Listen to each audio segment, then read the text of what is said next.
We are what we feel. This lecture/meditation began when I read a book by Dr. Carolyn Leaf, a cognitive neuroscientist with a PhD in communication pathology. She specializes in neuropsychology, which is the study of the structure and the function of the brain as it relates to specific psychological processes and behaviors. The timing for this could not have been better. In the past week, I have been inundated with messages guiding me to heal the tapes of anger in my brain. I know I'm not the only one in need. Our culture is undergoing an epidemic of toxic thoughts that, left unchecked, not only leave us sick, but increase the violence. How your thoughts, intentional thinking, and feeling change your brain, your cells, and your genes. I have interwoven information from multiple sources with a beautifully written article from the website Knowing Neurons. Thank you, Kate, for your very well-written article. She writes, have you ever noticed that you only figure out what startled you after you've already reacted? That's because the amygdala is able to process sensory information and initiate behavioral responses before the information even reaches the awareness centers of the brain. The amygdala receives sensory information from two separate pathways, a short route and a long route. Like all sensory information, the auditory, visual, and touch receptors instantly send the information to the thalamus via a nerve impulse. The information is fast-tracked directly to the amygdala, which believes it was created to save our lives in critical situations. The amygdala has 5 choices of response to a perceived threat. Each one of these responses seems to be more particular to one type of person, one type of animal, and you'll see what I mean. We name these the 5 F's of crisis management. Flight. This is like the deer caught in the headlights. They'd freeze. Well, no, I'm sorry. Freeze is the deer caught in the headlights. Flight is a horse that races away when a cougar jumps from a rock onto the horse's back. You get it. Fight. We all know that one. There's too much of that in our world. And then the other 2 are fornicate and feed. And you all know people that live high-stress lives that manage these 2 F's quite well. Along with these responses, we will experience the old familiar adrenaline rush. The second path from the thalamus is more circuitous as it goes through the cortex and then to the amygdala. The cortex evaluates this evaluates the situation, assigns it a meaning, and if the meaning is threatening, the amygdala is informed and produces the appropriate response. This long route brings critical thinking to the situation. Imagine riding a horse on a wooded path. The horse sees a stick on the trail that's not been there previously. Now the horse has a wonderful flight response and immediately does a 180 and starts running away. If you have a good seat, you will still be anchored to the horse, where you are to act like the cortical advisor, quietly shushing the horse and telling them that the poisonous snake was actually a stick.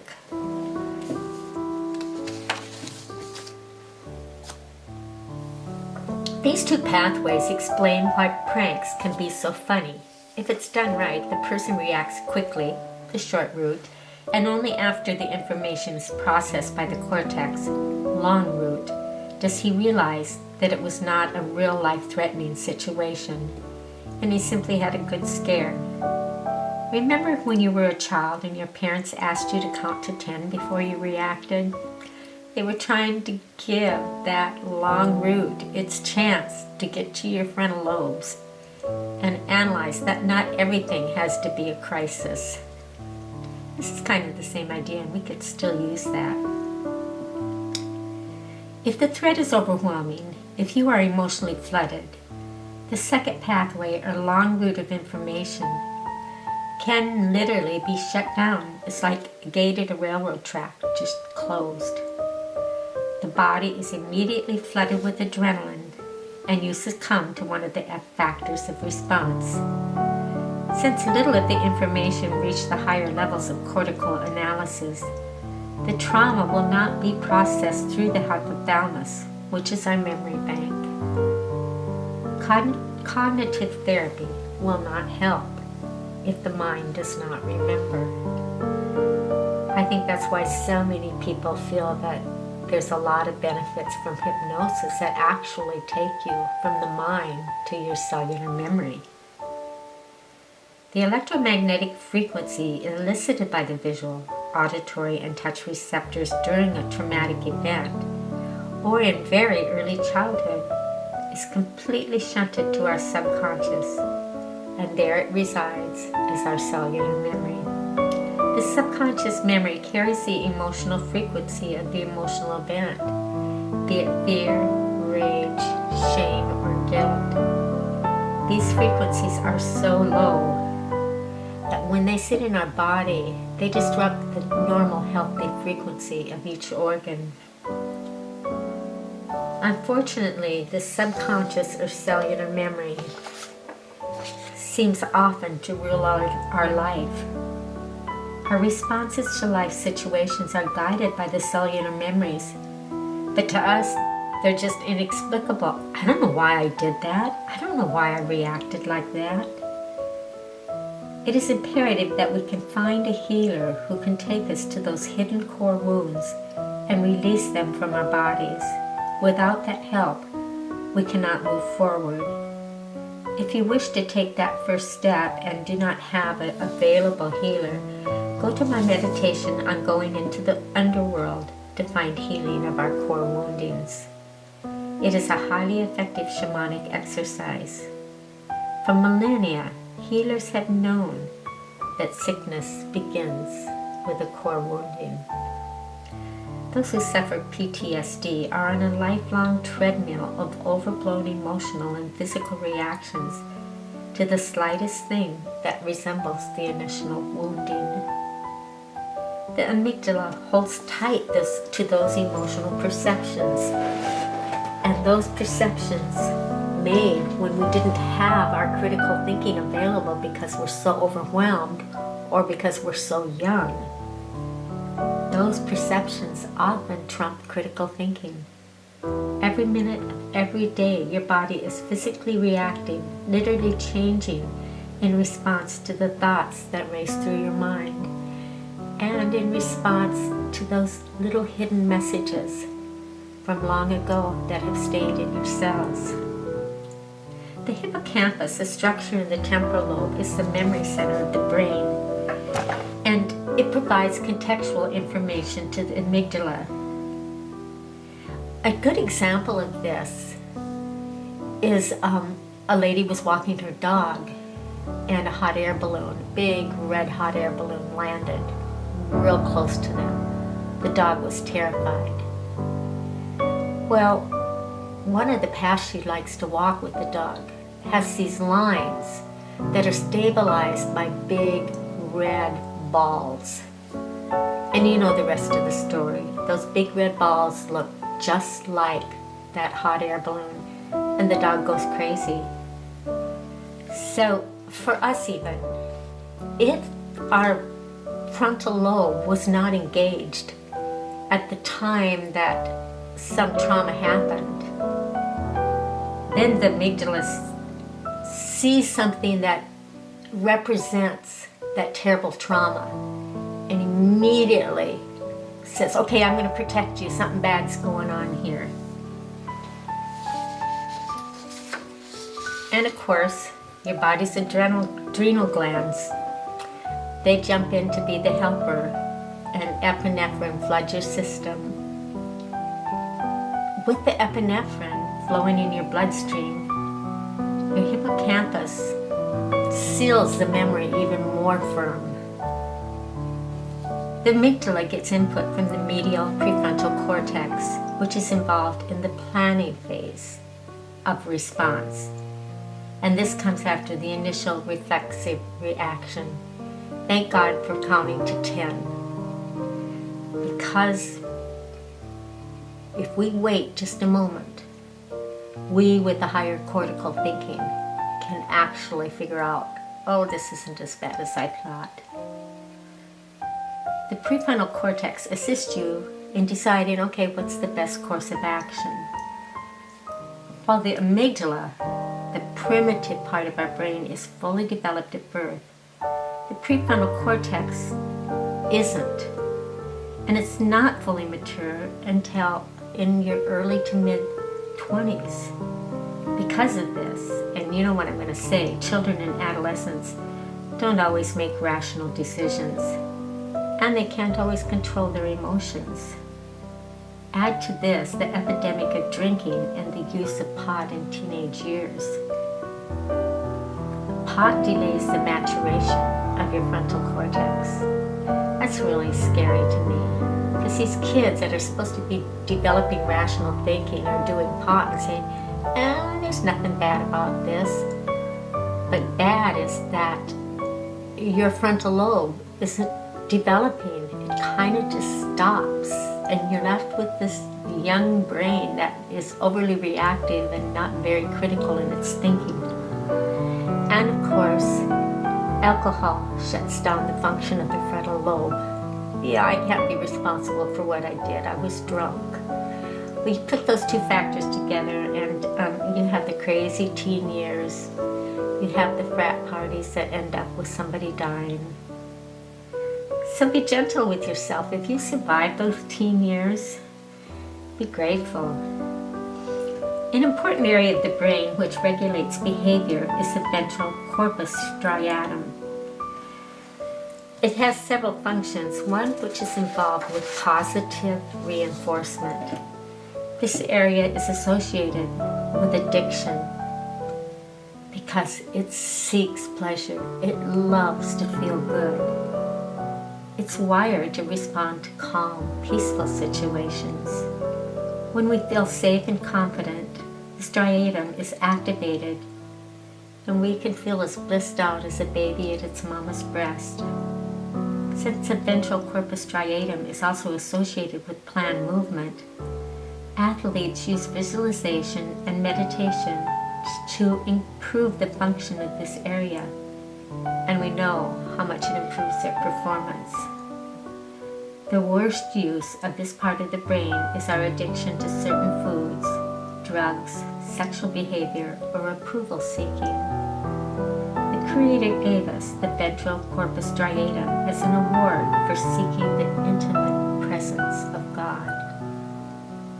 Once we have found that connection, there is nothing that satisfies more than actually living in Christ consciousness. Psalms 42:2 states, "My soul thirsts for God.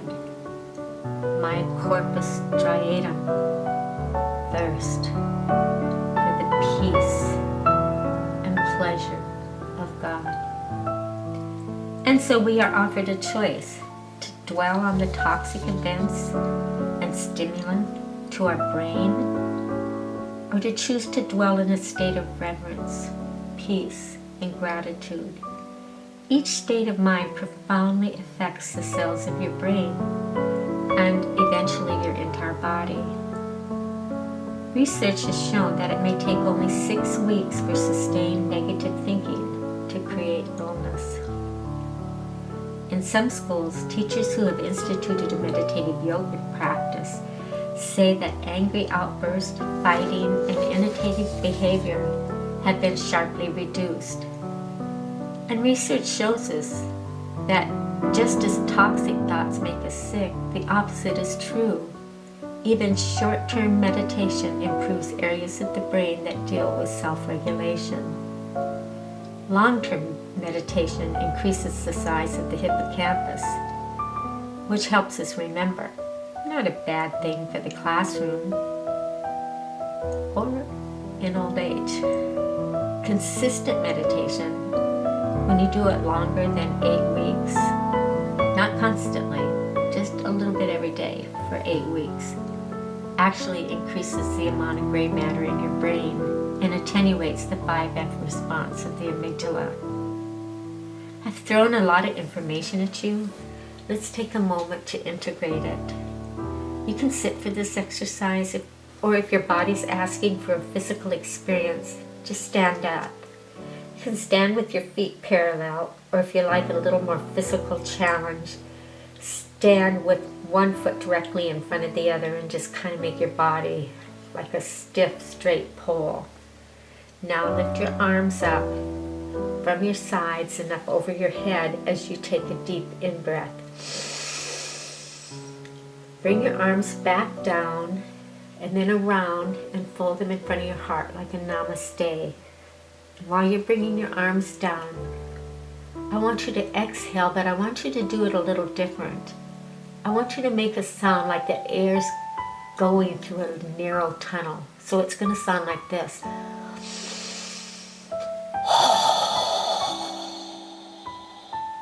So the inhalation is through your nose. The exhalation, your mouth wide open, looking like that tunnel. What happens when you make that tunnel sound is that you're putting back pressure on the villi in your lungs and you're making them stay open a little longer, and you get more oxygenation. It's an old trick I learned in anesthesia. This is going to improve your oxygenation, make your mind more alert. And now, while you're doing this, focus on the light of God. Inhale. Exhale.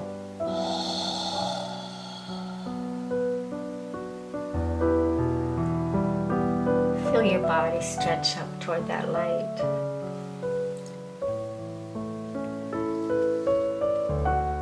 Do this another few times.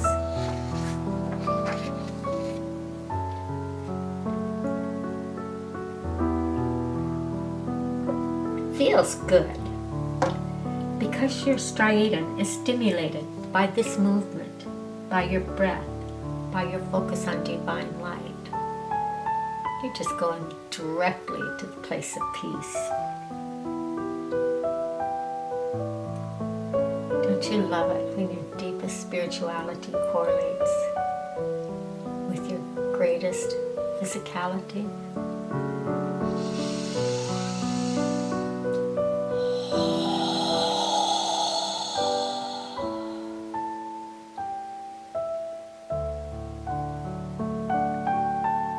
You know, changing our bodies, our habits, and our future is not about post-it notes left around the house or visualizing that which we most desire. It's about that simple Bible verse in Philippians 4:8. Whatever things are true, whatever things are honorable, whatever things are just and pure and of love, whatever is of good report, think on those things, and the peace of God will fill your heart and minds. We do not turn our faces from the chaos of the world, but we do turn our attention more and more to the face of God. And this holds us in a state of peace.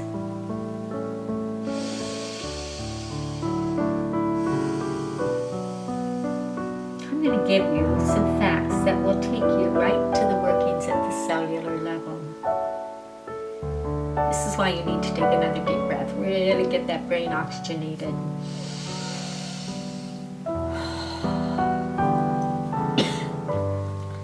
Thoughts are bundles of electromagnetic energy, which, like sound waves, actually can move beyond physical boundaries. Your thoughts profoundly influence your family, your place of work, your city, and your world. Also, every thought has its own chemical structure, which not only influences brain chemistry, it impacts between 75 and 100 trillion cells in your body, and it does so at quantum speeds. Years ago, I was giving a workshop, and I started by asking 3 women to come up to the front and stand by me. I muscle tested them for their baseline IQ, although, I was never going to hold them to it. Then I asked them to remember back to a time when they were in a painful situation. Then I muscle tested them again and found a profound drop in the IQ of each woman. They took a few deep breaths, and then I asked them to go to a time of great joy or great love. I tested the first two women and found that their IQs had really increased above their baseline. But I couldn't find a top number for the third woman. And I said, why? I tested you up to 180, 200, and I couldn't find a top number. What was going on? And she said, I went to such a place of deep meditation that I was really in a place of union with divinity. Oh boy, does that say a lot about our potential. The writer of the Psalms knew that whatever fills our mind will change our life. Fear alone triggers more than 1,400 known physical and chemical responses in our bodies and activates more than 30 different hormones. Let's go into silence. Become aware of any anger or grudges that in spite of your best efforts you're still carrying.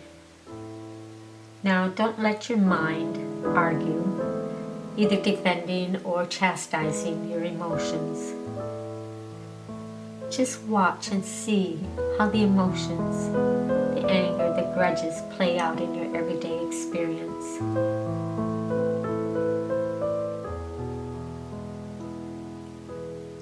Do you ruminate on unfairness? How does your stomach feel? Is there anywhere else in the body? Does your neck get tight? Your shoulders? How about your chest? Does it tighten up? Your heart? What happens in your head? Okay, let's let go of those emotions. Take a deep breath and just blow them out. They never served you. What good were they? You've chased them out. Go back into your body. How does your heart feel? How do your muscles feel? Your body will feel the difference.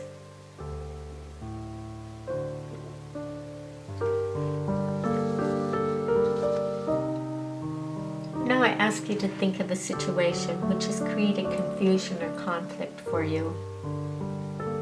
Enter the presence of the source of all creation. The source is so vast. I don't know words to use that will even come close to the immensity and vastness of this being, this one who created all.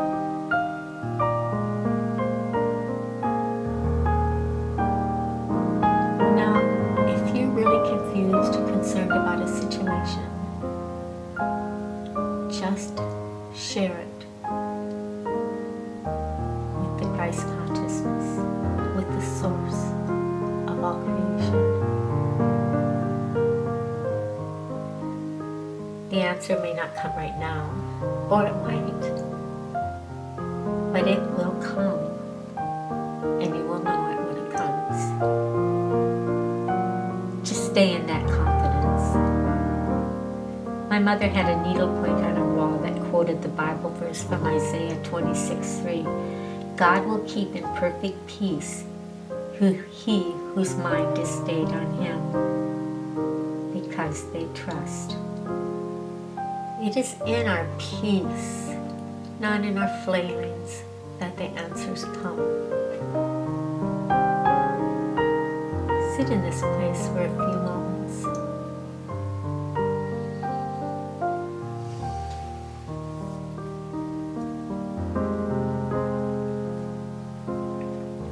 field of epigenetics highlights our ability to respond to our environment. Thoughts and emotions, sunlight, exercise, food, anything we choose to put into our bodies directly affects our DNA expression. Our DNA reacts to the language and emotions of our thoughts as much as it does to biological signals. As a young woman, I chose not to smoke or do drugs. I rarely had a drink, but when I started offering shamanic and energy work, I heard the voice tell me very clearly that I was not to drink any alcohol. It would diminish my energy and make my work less effective. I chose to raise my own organic food as much as possible, or to purchase it from the local farmer's market. A few people thought I was pretty crazy and over the top, but nowadays, those who know do. And then came the voice again. If you don't want toxic chemicals messing with your operating system, why do you poison your body with anger and self-pity? Oh boy. And thus began my research on this subject and some deep introspection. Take another deep breath. If you want to, stand up for a moment.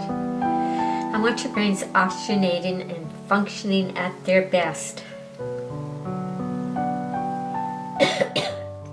The online site, The Best Brain Possible with Debbie Hampton, provides cutting-edge studies on how your thoughts do change your brain, your cells, your genes. It's been proven over and over again that thoughts cause your brain to release neurotransmitters. These neurotransmitters act as chemical messengers that allow your brain to communicate with your DNA. Bingo. Neurotransmitters control virtually all of your body functions. Expectations change brain chemistry, brain circuitry. And this is seen in the placebo effect. I don't like the placebo effect because I don't like mean tricks.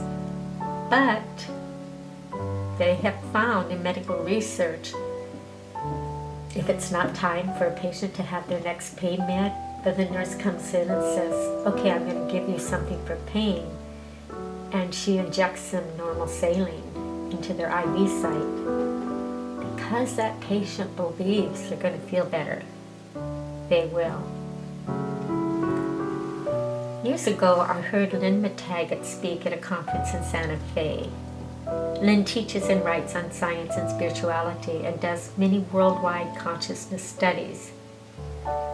She explains that for 30 years, several prestigious scientific institutions around the world were involved with a sizable research exploring the nature of consciousness. The results showed that thoughts are capable of affecting everything from the simplest machines to the most complex living beings. This evidence suggests that human thoughts and intentions are an actual physical thing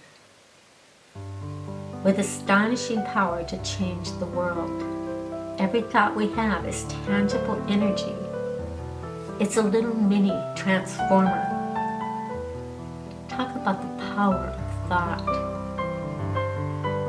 It's interesting, the day I completed this section, I got a Facebook post from a friend announcing a new consciousness experiment which would occur in just 1 week, led by Lynn McTaggart.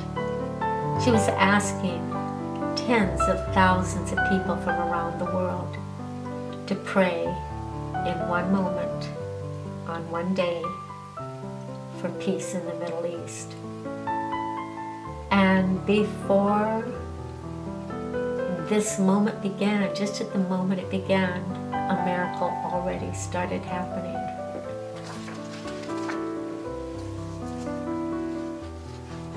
It emphasizes that one's thoughts have been shown to alter biological processes in another person. I know that's true.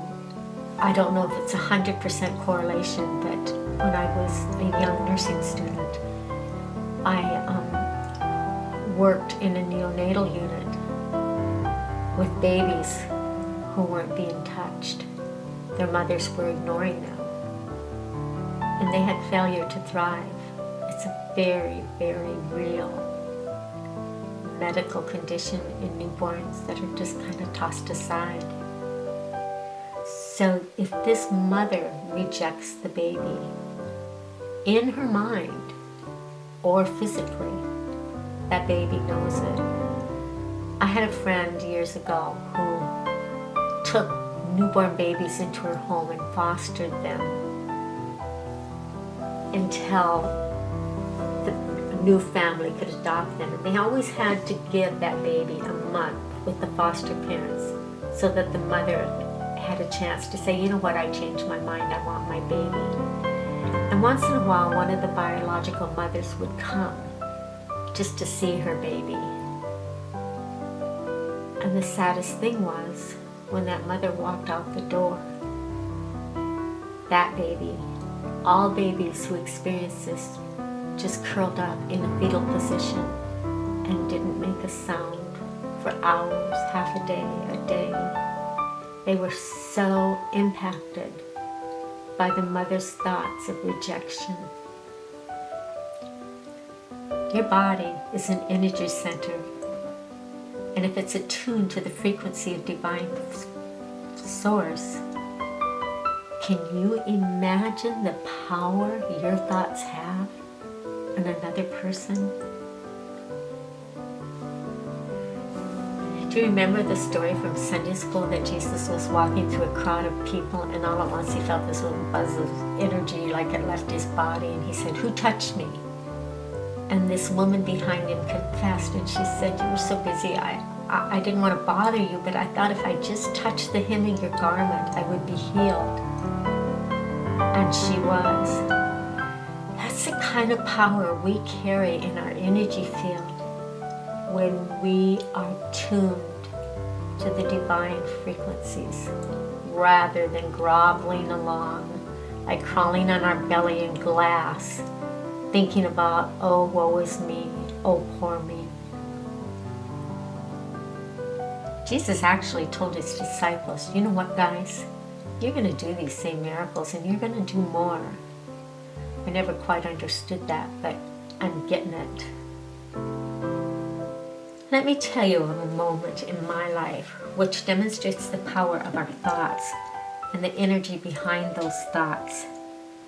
In my semi-retirement, I worked at 10 different hospitals in 4 different states. I was just there to help them out when they had lost someone to vacation or someone had quit. It seemed that deep presence followed me from hospital to hospital, teaching me ever greater lessons. One day, as I sat in the operating room in a hospital in Minneapolis, I heard the voice. "Lori, it is wonderful that you are attempting not to judge, but I want you to go to reverence."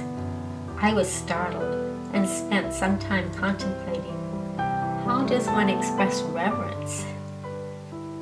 As I left off my patient in the recovery room, I was approached by 2 nurses who told me, "There's no reason to go in and see your next patient."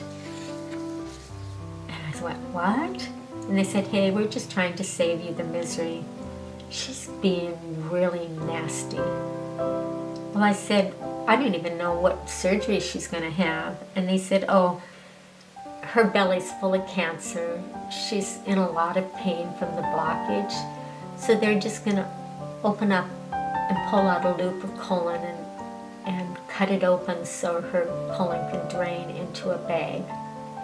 And that'll take away some of her pain." And I says, "Well, does she have any other medical conditions?" They said, "Well, she has had a heart attack, and she's had a stroke. She's paralyzed on one side. Oh, and she's blind." I think my mouth just kept falling further and further open. And I said, "She lays alone, unable to move, in a dark room. I wonder why she's..." And they kind of dropped their heads. I walked over to the patient. And you know, She felt my energy. And she was so extraordinarily kind. And as I'm talking to her, the anesthesiologist comes up and he whispers in my ear, "You are not to give her anything for pain." And I said, "You know, when they put the lidocaine in the belly, that hurts." He said, "You know what? If you give her any narcotic, she is so close to death that could kill her. And I don't want those stats from somebody dying in my OR on my shift." My jaw dropped and my blood pressure went up. How is she going to tolerate this? He was adamant. I took the patient to the OR and I was kind of mumbling and grumbling to myself. She didn't deserve this lack of compassion. As I was putting on the blood pressure cuff and the electrocardiogram leads, I heard the voice, "Gloria, go to reverence." And I literally said, "What do I reverence? This woman is a train wreck." The answer was simple. Reverence her journey of pain. As I considered the answer, I felt an energetic shift, literally felt the shift in my body. Immediately, this blind lady looked at me, or turned her face to me and said, "Thank you so much for giving me something for pain. My pain is finally gone." I invite you to go to your inner silence. I want you to find a place of gratitude. What's gratitude feel like in your body? You'll have your own words to describe it.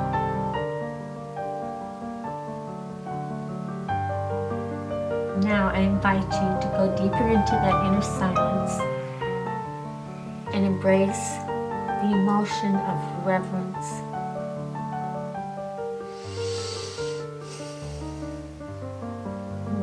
How does that feel in your body?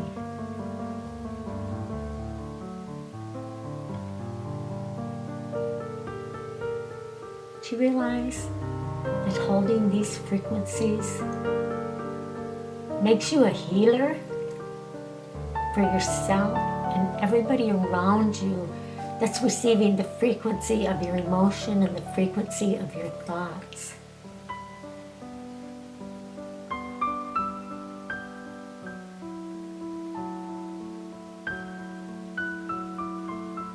Congratulations.